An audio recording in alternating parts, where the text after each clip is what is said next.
Lorsque Rina céda sa place à un grand mariage, ce fut par gentillesse et non par attente.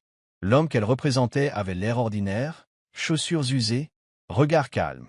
Mais lorsque la musique s'éteignit et que la mariée entra, cet inconnu allait changer le cours de sa vie. Car il n'était pas un invité comme les autres, il était le père du futur milliardaire, et il s'apprêtait à réécrire le mariage de son fils et le destin de Rina, aux yeux de tous. Rina n'était qu'une simple vendeuse de pâtisserie dans la petite ville d'Augusta. Elle n'avait pas grand-chose, mais travaillait dur chaque jour pour gagner honnêtement sa vie. Un matin, on lui a demandé d'aider à livrer des desserts spéciaux pour un grand mariage en ville. C'était le genre de mariage qu'on ne voyait qu'à la télévision. Famille riche, longue voiture, beaux vêtements et appareils photo flashant partout. Rina ne s'attendait à rien d'autre qu'à déposer les gâteaux et à partir. Mais alors qu'elle s'apprêtait à partir, une gentille employée de l'événement, peut-être par pitié pour elle, lui proposa une place dans la salle, juste pour assister à la cérémonie. Rina fut surprise. Elle regarda sa robe simple, ses pantoufles usées et son petit sac à main. Elle ne se sentait pas à sa place. Tous les autres avaient l'air si brillants, si riches. Mais au bout d'un moment, elle sourit poliment et acquiesça. Elle entra prudemment dans le hall, le cœur battant. Tout autour d'elle scintillait. Les chaises étaient recouvertes de tissus dorés, les lustres brillaient comme des étoiles, et il y avait des visages qu'elle n'avait vus que dans les magazines. Des musiciens célèbres, des hommes d'affaires de renom, et même des politiciens. Rina restait assise en silence, essayant de rester discrète, ne voulant pas attirer l'attention. Elle serrait son sac à main sur ses genoux, les yeux écarquillés, observant simplement. Elle se sentait nerveuse, mais aussi un peu étonnée. Elle ne le savait pas encore. Mais ce petit moment, ce siège, allait changer toute sa vie. Quelques minutes avant le début de la cérémonie, tous les invités avaient pris place. La salle était pleine. Les gens discutaient à voix basse. La musique jouait. L'excitation emplissait l'air.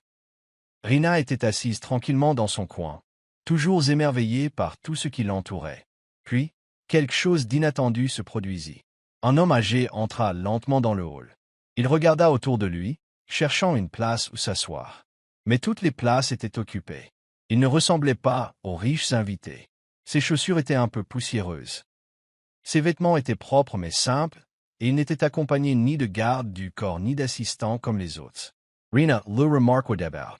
Sans même y réfléchir à deux fois, elle se leva et lui tapota doucement le bras. « Vous pouvez prendre ma place, monsieur » dit-elle avec un sourire aimable. Le vieil homme parut surpris, puis lui rendit son sourire, ses yeux doux et chaleureux. « Merci, ma chère, » dit-il doucement, avant de s'asseoir. Il ne se comportait pas comme quelqu'un d'important. Il ne se laissait pas impressionner. Il semblait juste reconnaissant. Ce moment est passé si vite, mais il allait tout changer plus tard. Rina n'a pas fait de scène. Elle n'a pas agi comme si elle avait fait quelque chose d'important. Elle n'y réfléchit même pas à deux fois. Elle se dirigea simplement vers le fond de la salle, où le personnel se tenait près de la sortie. Elle ne se plaignit pas d'être debout. Elle n'a pas sorti son téléphone pour faire une vidéo ni se vanter en ligne. Elle est restée silencieuse, se fondant parmi les ouvriers, les mains toujours sur son petit sac à main. Personne ne l'a applaudi. Personne ne la remercia. Mais cela ne la dérangeait pas. Pour elle, la gentillesse était naturelle. Rina était loin de se douter que cette simple place, offerte avec le sourire et sans fierté, n'était pas n'importe quelle place. C'était le début de quelque chose de plus grand qu'elle n'aurait jamais pu imaginer. Après la cérémonie de mariage et le début de la réception, les invités se sont rendus dans une autre partie de la salle. Il y avait des lumières vives, de la musique forte et de la nourriture raffinée partout. Rina se tenait silencieusement au fond, observant tout comme une personne dans un rêve. Elle avait encore l'impression de ne pas être à sa place, mais elle ne voulait pas partir tout de suite. Puis, à sa surprise, le même homme âgé à qui elle avait cédé sa place plutôt s'approcha d'elle, tenant deux petites coupes de vin de palme. Avec un sourire chaleureux, il entendit une à Rina et dit « Tu as l'air d'en avoir besoin ». Rina fut choquée, mais l'accepta timidement. Ils trouvèrent un coin tranquille pour s'asseoir, loin de la foule bruyante. Là, ils commencèrent à discuter. Ce n'était pas le genre de conversation pleine de grammaire et de sourires fins. C'était réel. Le vieil homme la regarda dans les yeux et lui demanda « Alors, parle-moi de toi. Que fais-tu dans la vie? Que veux-tu vraiment dans la vie ?» Rina baissa les yeux un instant, puis commença lentement à parler. Elle lui raconta sa petite pâtisserie, comment elle se levait tôt chaque matin pour confectionner et vendre des gâteaux dans la rue.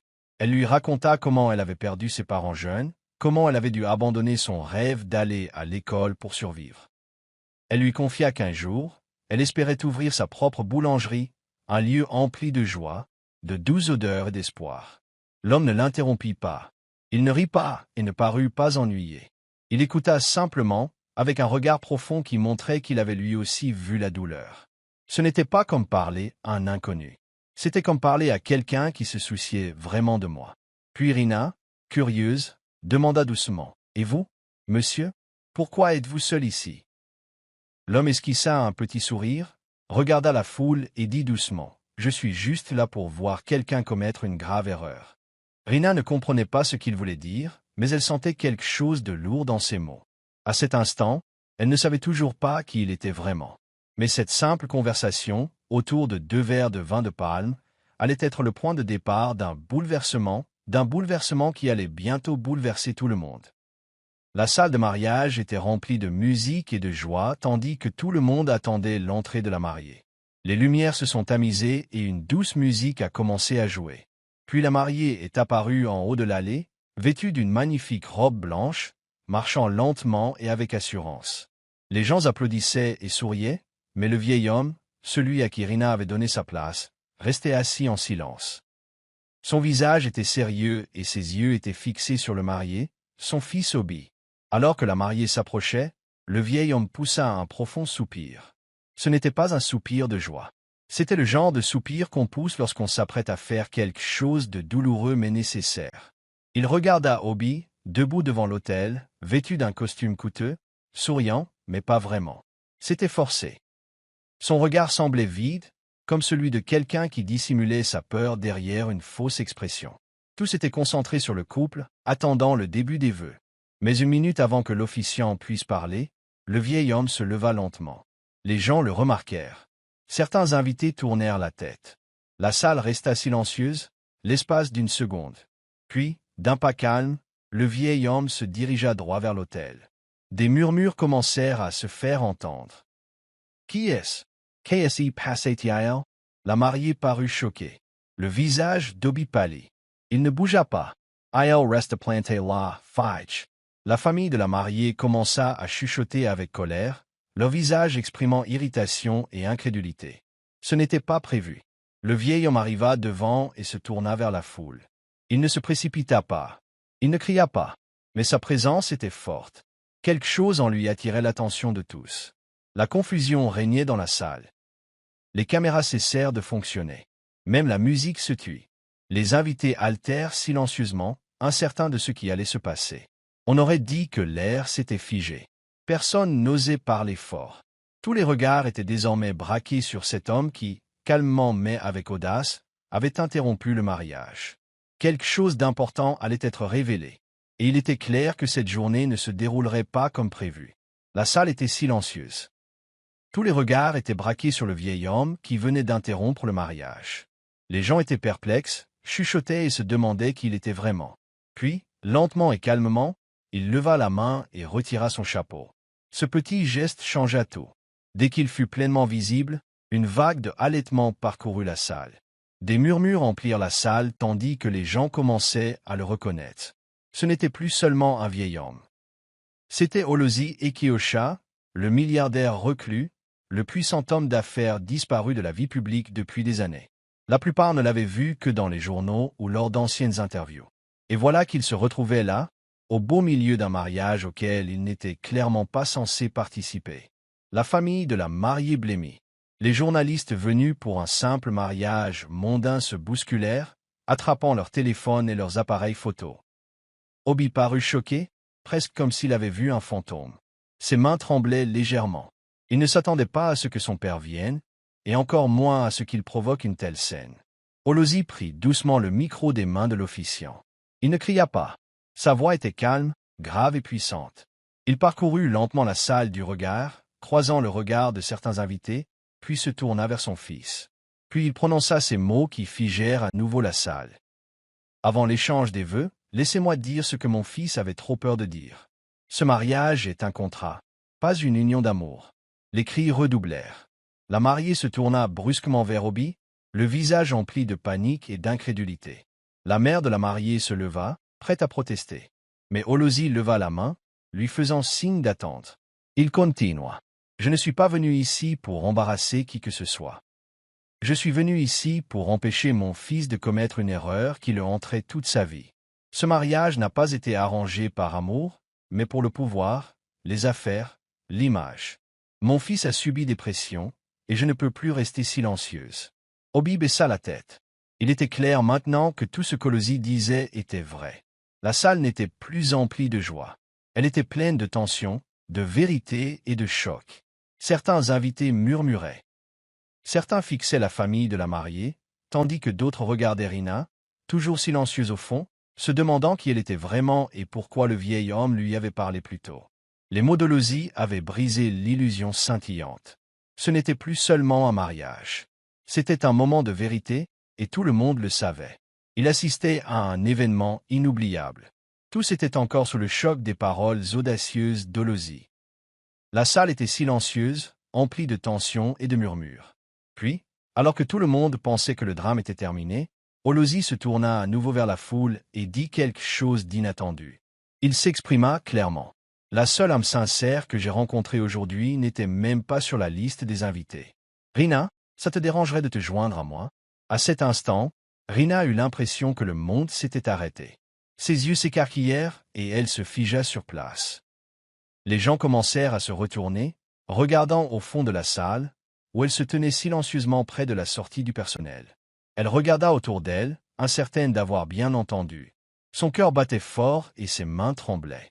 Certains membres du personnel de restauration la poussèrent doucement vers l'avant, l'encourageant à partir.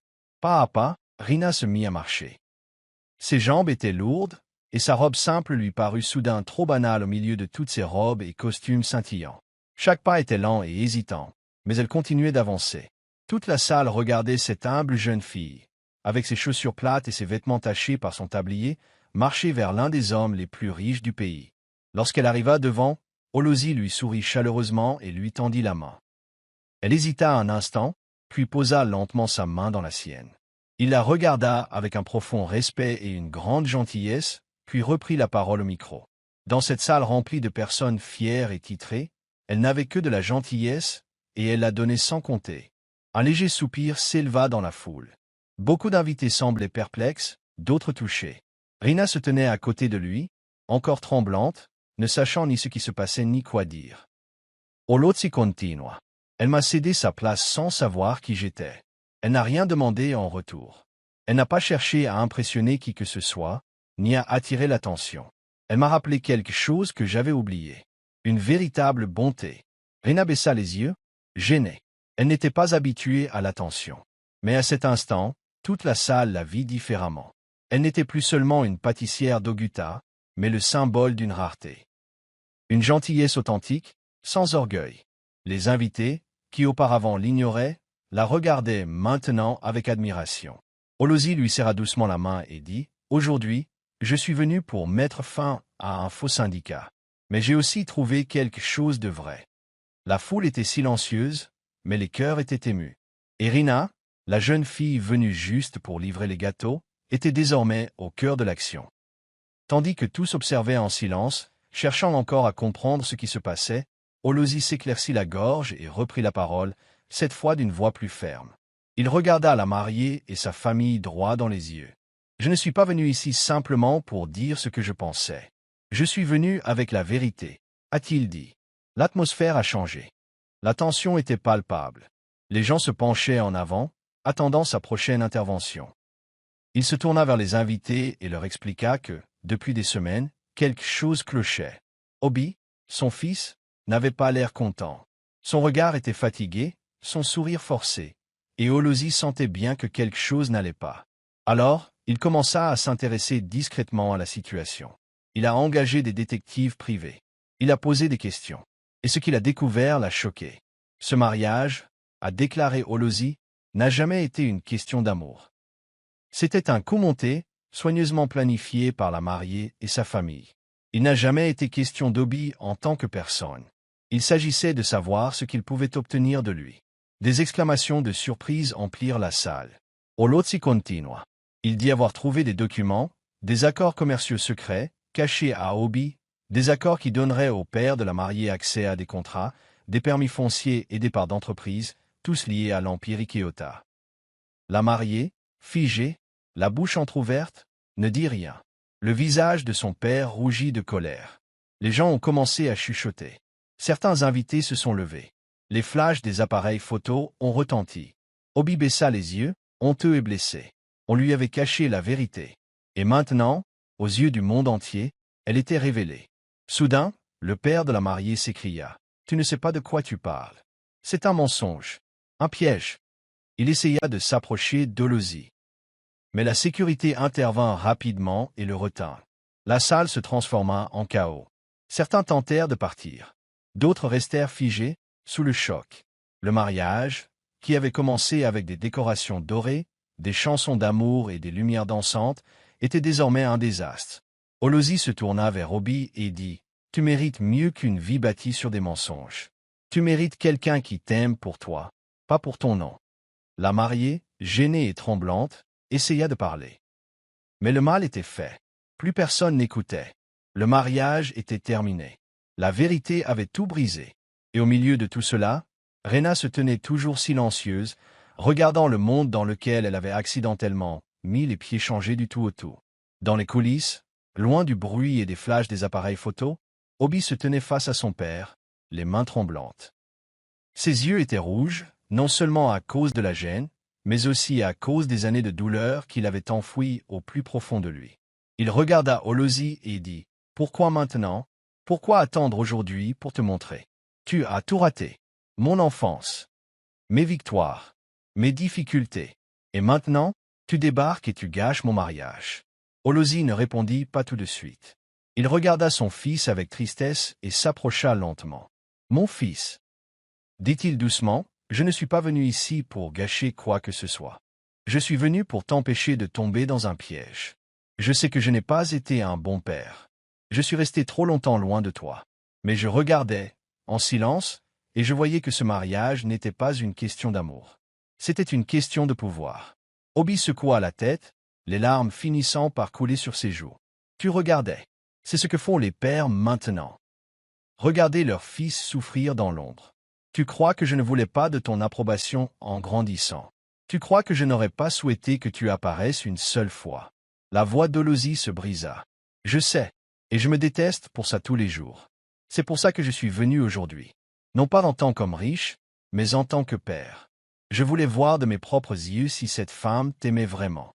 Alors je me suis assis au milieu de la foule, en silence. Personne ne me connaissait. On ne m'a pas proposé de place. Une seule personne m'a remarqué. Rena, une fille simple qui n'avait aucune raison d'être gentille, mais elle l'était. Et ce petit geste m'a tout révélé. » La colère d'Obi commença à s'estomper tandis que la vérité s'installait dans son cœur. Il s'essuya le visage. « Alors, tu as testé tout le monde? Tu es venu voir qui se souciait de moi, pas ce que j'avais. » Olozzi hocha la tête. « Oui, et Rena réussit le test. Elle me voyait comme un homme, pas comme un nom. Elle donnait sans rien attendre, comme l'amour devrait l'être. » Obi baissa les yeux, les larmes coulant à nouveau. Ce mariage n'aurait jamais dû avoir lieu. Je savais que quelque chose clochait, mais j'avais trop peur de l'admettre. Je ne voulais décevoir personne.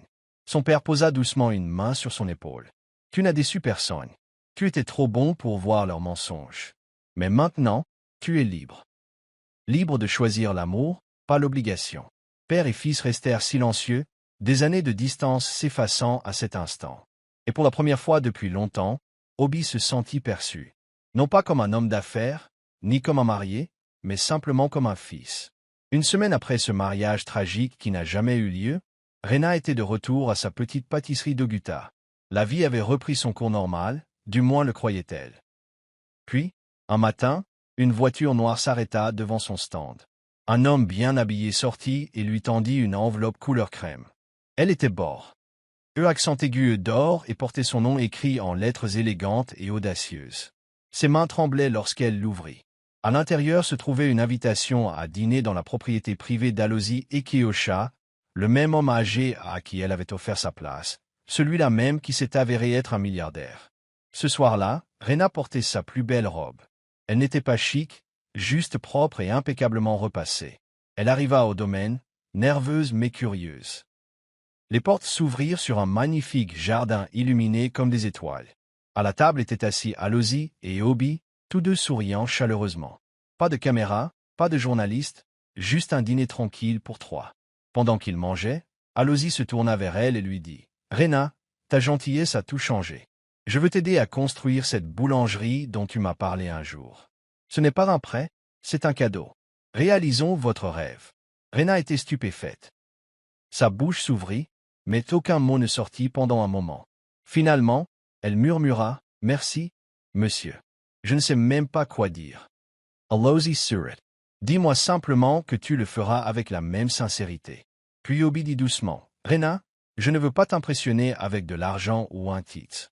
Je veux juste te connaître davantage, si tu veux bien. » Rena le regarda, calme et gentille comme toujours. Elle ne rougit pas. Elle ne fit pas semblant. Elle sourit simplement et dit « Commençons par le thé. » Et avec ces quelques mots, quelque chose de simple et de sucré commença, comme ses pâtisseries. Des mois plus tard, une douce odeur de pain frais et de gâteaux emplissait l'air d'une rue tranquille d'Augusta. Une longue file d'attente s'étendait devant une boulangerie flambant neuve, Quincrin. Le nom à lui seul attisait la curiosité, mais le goût incitait à revenir. À l'intérieur, la boulangerie était chaleureuse et accueillante, avec une musique douce et des étagères remplies de viennoiseries dorées, de pain moelleux et de cupcakes colorés. Derrière le comptoir se tenait Rena, vêtue d'un tablier propre et arborant un sourire éclatant. Elle accueillait chaque client comme une vieille amie. Les enfants riaient aux éclats lorsqu'elle leur distribuait des échantillons de biscuits gratuits.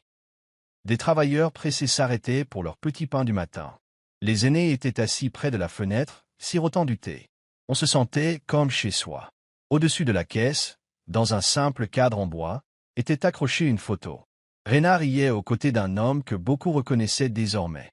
Olozi Ekiosha, le milliardaire. Ils étaient là, à ce mariage qui n'a jamais eu lieu, tous deux souriants comme de vieux amis. Cela attirait l'attention de tous. Parfois, de nouveaux clients pointaient la photo du doigt et demandaient « C'est vraiment toi? Avec lui, comment vous êtes-vous rencontrés ?» Rena répondait toujours avec la même sérénité, un petit sourire aux lèvres. « J'ai simplement cédé ma place. » Les gens riaient, pensant qu'elle plaisantait. Mais ceux qui connaissaient toute l'histoire hochaient la tête en silence, comprenant le sens réel de ces mots. Parce qu'un simple acte de gentillesse, offrir sa place à un inconnu, avait changé sa vie à jamais. Ce petit moment lui avait ouvert la voie vers un rêve qu'elle n'aurait jamais cru possible. Et maintenant, chaque jour, elle se réveillait non seulement pour cuisiner, mais aussi pour partager un peu de cette gentillesse avec le monde. Et tout comme ses pâtisseries, son histoire a réchauffé les cœurs, un client à la fois.